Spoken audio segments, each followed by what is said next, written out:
Sino-Portuguese relations can be traced back to 1513 during the Ming Dynasty of China. Relations between the modern political entities of the People's Republic of China and the Portuguese Republic officially began on the 2nd of February 1979. China and Portugal established the Comprehensive Strategic Partnership in 2005. Despite Portugal's size, China has a genuine interest in developing relations with Portugal and grants Portugal a similar treatment to the main European countries, and both countries maintain friendship and relative intense relations. This is due to three main reasons. The first and main one is the successful handover of Macau, which is regularly praised by Beijing, giving the issues over Taiwan and the troubled transition of Hong Kong and some tensions with the United Kingdom. A second reason is that Portugal is part of a linguistic universe of over 200 million people, including some countries of growing international importance, with which China wants to promote relations. A final factor is Portugal's prestige in Asia, and the antiquity and peaceful character of relations between Portugal and China. History. Ming Dynasty. Sino-Portuguese relations developed from the first Portuguese explorer, Jorge Alvarez, arrived in southern Chinese city of Guangzhou in 1513. Around this time Portugal established trading activities in southern China and gradually expanded into Macau and paid rent to the Ming Empire. The first official visit of Fernão Pérez de Andrade to Guangzhou was fairly successful, and the local Chinese authorities allowed the embassy led by Tomé Pérez, brought by de Andrade's flotilla, to proceed to Beijing. However, Fernão's brother Simão de Andrade, whose fleet came to Guangzhou in 1519, managed to quickly spoil the Sino-Portuguese relations, due to his disregard for the host country's laws and customs. Under the pretext of a threat from pirates, and without a permission from the local authorities, he built a fort in Timau Island, behaving there as if it were Portuguese territory. He attacked a Chinese official who protested to the Portuguese captain's demands that his vessels should take precedence in trade with China before those from Asian countries. The worst, however, were his kidnappings of Chinese children and taking them abroad to be enslaved. Rumors spread that the disappearing children were cannibalized after being roasted by the Portuguese. It was more than 2 years, however, before Tomé Pérez could get permission to make the journey to Pekin. Fernão Pérez left on his return with a very rich cargo in September 1518. His stay had not, owing to his discretion, been marked by any unpleasant incident. This expedition did not penetrate much further than Canton. One of the ships sailed to explore the Luchus, but failing to make good her passage, returned to the mainland at Fukien, where her traffic was as successful as that of her sister ships in Canton. In August 1519, Simão de Andrade, brother of Fernão Pérez, made another voyage to Canton. He found Tomé Pérez still awaiting permission to travel to Pekin, a permission which arrived finally in January 1520. Simão de Andrade was a pompous braggart. He built a small fort and erected a gallows, and used the latter to hang one of his sailors, all acts which scandalized the Chinese feelings of sovereignty. He tried to prevent any ships of other nations getting cargo before his own, and he and his officers outraged the Chinese by freely buying boys and girls who, as it turned out, had been kidnapped. To crown all, on the death of the Emperor of China, Simão refused to leave the port when ordered. Several Portuguese were killed in the streets of Canton, and although at the end of June 1521 they were successful in a naval skirmish, they had to leave on the 8th of September 1521, fighting the way out to sea. matters were left hopelessly embroiled, and every vessel reaching Chinese shores with the Portuguese on board was confiscated. These events reacted on the unfortunate Tomé Perez. He reached Pekin after a year's journey in January 1521, but his reception was not encouraging. The news of the capture of Malacca, over which through Siam the Chinese claimed some shadowy influence, and of the earlier proceedings of Simão de Andrade at Canton, had preceded him.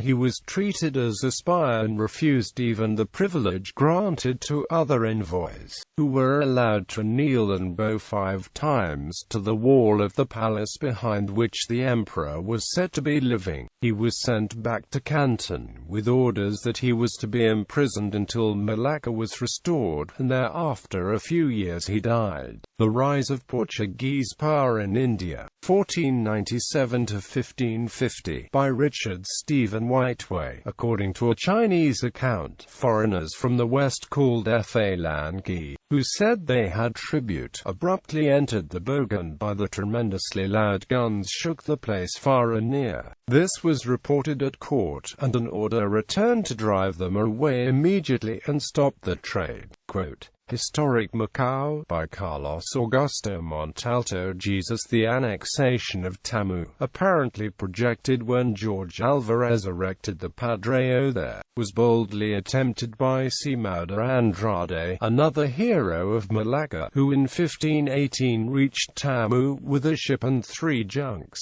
For the purpose of defending the place against piratical attacks, he constructed a fort, and as a deterrent, he raised gallows on an adjacent islet, where a delinquent was eventually put to death with all the impressive formalities of an execution in Portugal, assumptions of sovereignty which gave great umbrage to the Chinese government, while several towns were sacked by native marauders in the name of foreigners. The Portuguese were rendered still more hated through sensational outcries to the effect that many Cantonese boys and girls of good families had been kidnapped and sold to Simão de Andrade for the purpose of being eaten roasted. The anti-foreign prejudices thus maliciously stirred were accentuated by further high-handed measures. Simão de Andrade controlled the trade and shipping of Tamu, refused to pay duties, and ill-used a customs official severely. For it was obviously this Andrade who thrashed a Mandarin and thereby roused such animosity that,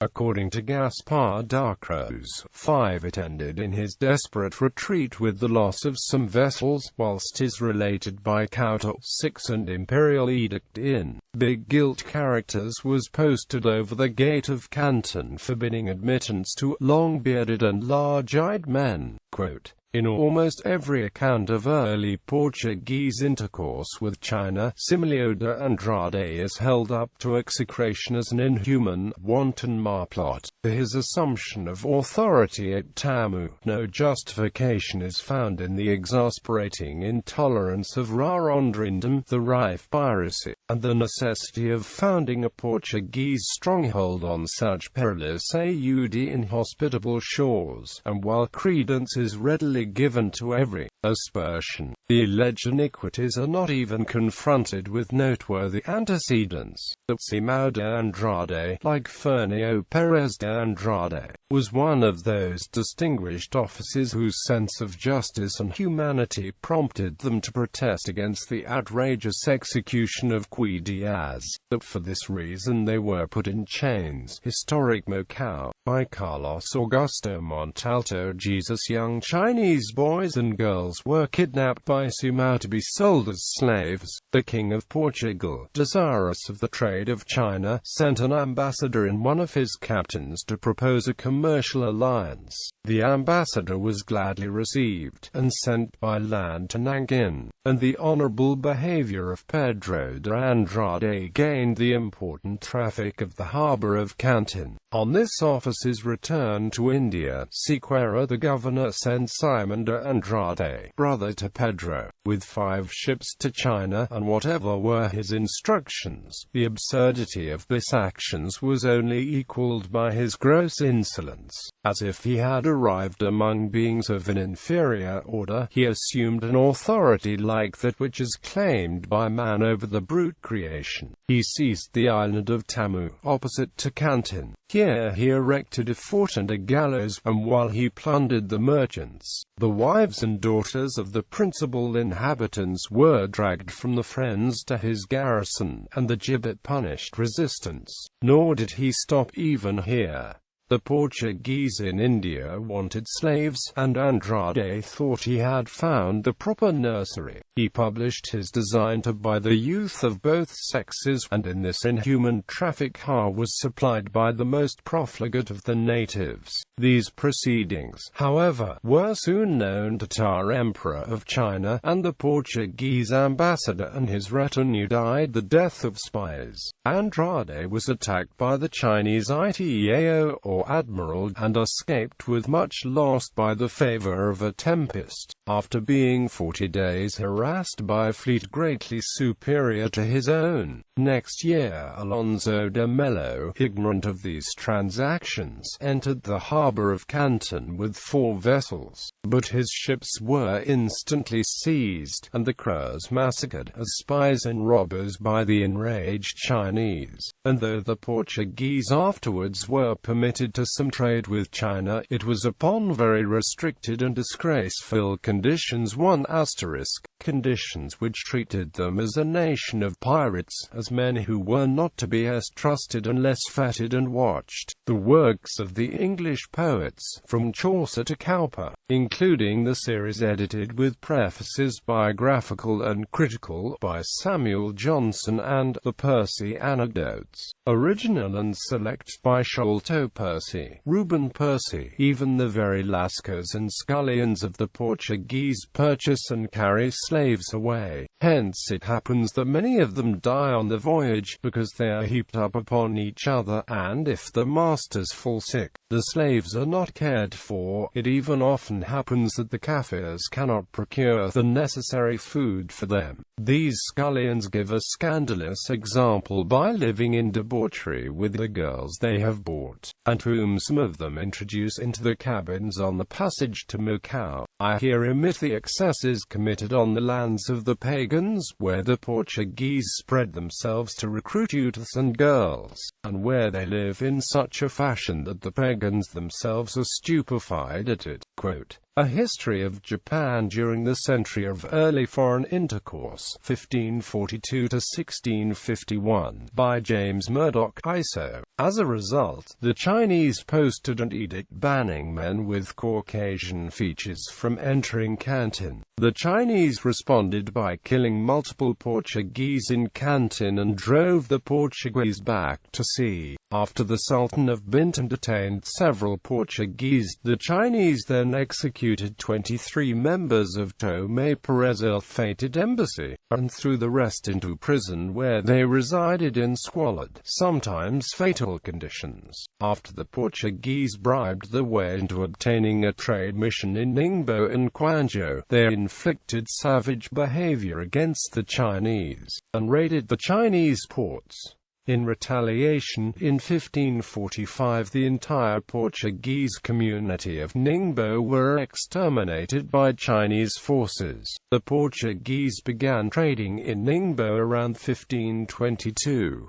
By 1542, the Portuguese had a sizable community in Ningbo. Portuguese activities from the Ningbo base included pillaging and attacking multiple Chinese port cities around Ningbo for plunder and spoil. They also enslaved people during the raids. The resulting complaints made it to the province's governor, who commanded the settlement destroyed in 1548. In 1564, Portugal commanded the trade of India, Japan, and China, though the Pride was deeply shocked at the supreme indifference with which the Chinese treated them. Their atrocities at Ningbo and Macau, and the subsequent servility, had opened the eyes of the Celestials to the true character, and unfortunately for other European adventurers, they had come to the conclusion that all Western nations were alike. The Senate of Macau complained to the Viceroy of Goa of the contempt with which the Chinese authorities treated them, confessing however that it was owing more to the Portuguese themselves than to the Chinese. The later antagonism of Chinese toward foreigners was a result of the reprehensible behavior of first Portuguese who made contact. However, with gradual improvement of relations and aid given against the Wokou pirates along China's shores, by 1557 Ming China finally agreed to allow the Portuguese to settle at Macau in a new Portuguese trade colony. The Malay Sultanate of Johor also improved relations with the Portuguese and fought alongside them against the Aceh Sultanate. Sino-Malay alliance against Portugal. The Malay-Malacca Sultanate was a tributary state and ally to Ming Dynasty China. When Portugal conquered Malacca in 1511 and committed atrocities against the Malay Sultanate, the Chinese responded with violent force against Portugal. The Chinese imperial government imprisoned and executed multiple Portuguese envoys after torturing them in Guangzhou. The Malaccans had informed the Chinese of the Portuguese seizure of Malacca, to which the Chinese responded with hostility toward the Portuguese. The Malaccans told the Chinese of the deception the Portuguese used, disguising plans for conquering territory as mere trading activities,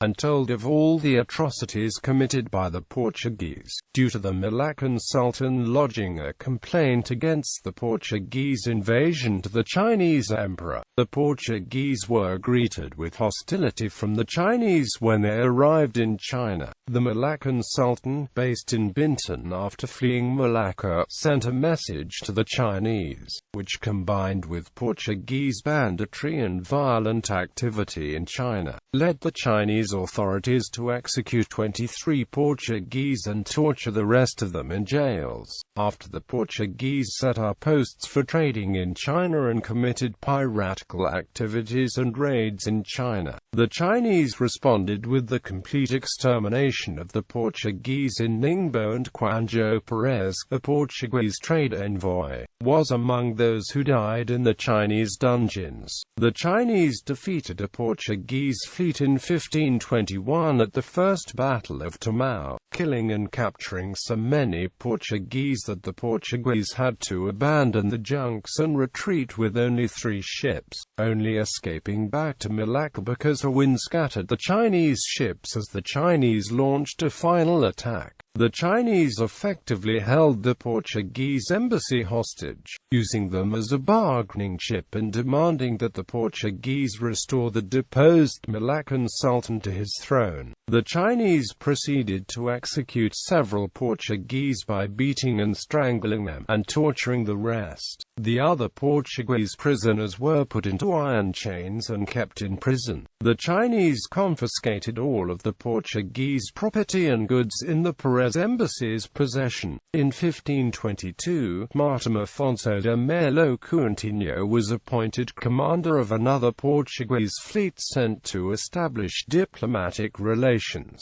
The Chinese defeated the Portuguese ships led by Coutinho at the Second Battle of Tamao. A large number of Portuguese were captured and ships destroyed during the battle.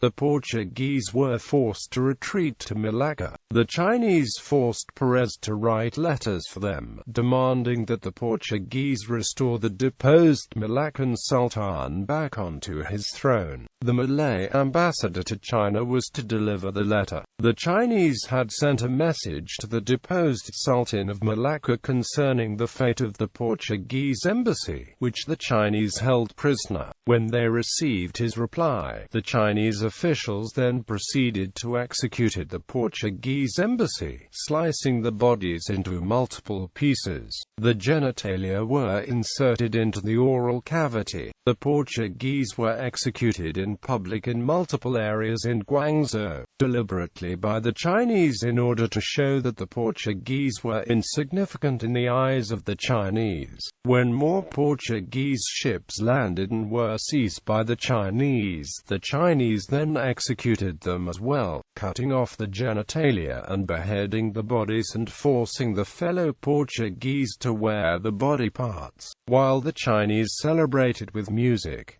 The genitalia and heads were displayed strung up for display in public, after which they were discarded. In response to Portuguese piracy and establishing bases in Fukien at Wuyu Island and New Harbour at Hangzhou, Shuangyu Island in Wenzhou, and Nanao Island in Guangdong, the Imperial Chinese Right Deputy Commander Zhou exterminated all the pirates and razed the Shuangyu Portuguese base, using force to prohibit trading with foreigners by sea. Chinese traders boycotted Malacca after it fell under Portuguese control. Some Chinese in Java assisted in Muslim attempts to reconquer the city from Portugal using ships. The Java Chinese participation in retaking Malacca was recorded in the Malay annals of Semarang and Cirebon. Trading, the Chinese did business with Malays and Javanese instead of the Portuguese. Due to hostility from the Chinese regarding the trafficking in Chinese slaves, in 1595 a law was passed by Portugal banning the selling and buying of Chinese slaves. On the 19th of February 1624, the King of Portugal forbade the enslavement of Chinese of either sex. Qing Dynasty, Ningbo massacre of Portuguese pirate. During the Qing Dynasty, in the 1800s, the Ningbo authorities contracted Cantonese pirates to exterminate and massacre Portuguese pirates who raided Cantonese shipping around Ningbo. The massacre was successful, with 40 Portuguese dead and only 2 Chinese dead, being dubbed the Ningbo massacre by an English correspondent, who noted that the Portuguese pirates had behaved savagely towards the Chinese, and that the Portuguese authorities at Macau should have reined in the pirates. Portuguese pirates who raided Cantonese shipping in the early 1800s were exterminated by Cantonese forces around Ningbo. The Ningbonese people supported the Cantonese massacre of the Portuguese pirates and the attack on the Portuguese consul. The Cantonese did not see the Portuguese as the same as other Europeans, not being afraid of them and fighting them man to man. The Ningbo authorities had made an agreement with a Cantonese pirate named Apak to exterminate the Portuguese pirates. The Portuguese did not even try to fight when the Cantonese pirates sacked their consulate, trying to flee and hide among the tombs. The Cantonese butchered around 40 Portuguese while sacking the consulate.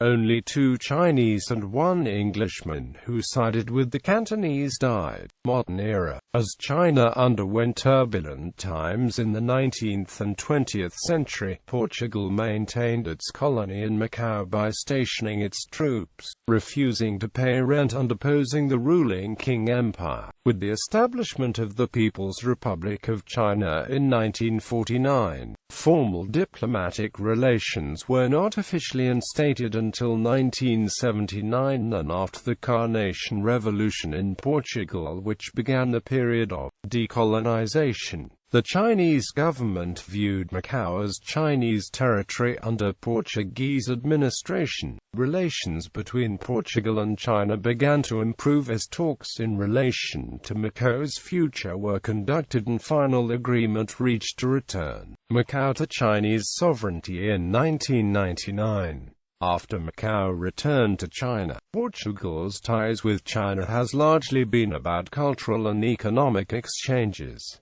Bilateral relations. The trade between the two countries have increased since resolving the long-standing issue of Macau's future and the economic reforms of Deng Xiaoping in the early 1980s.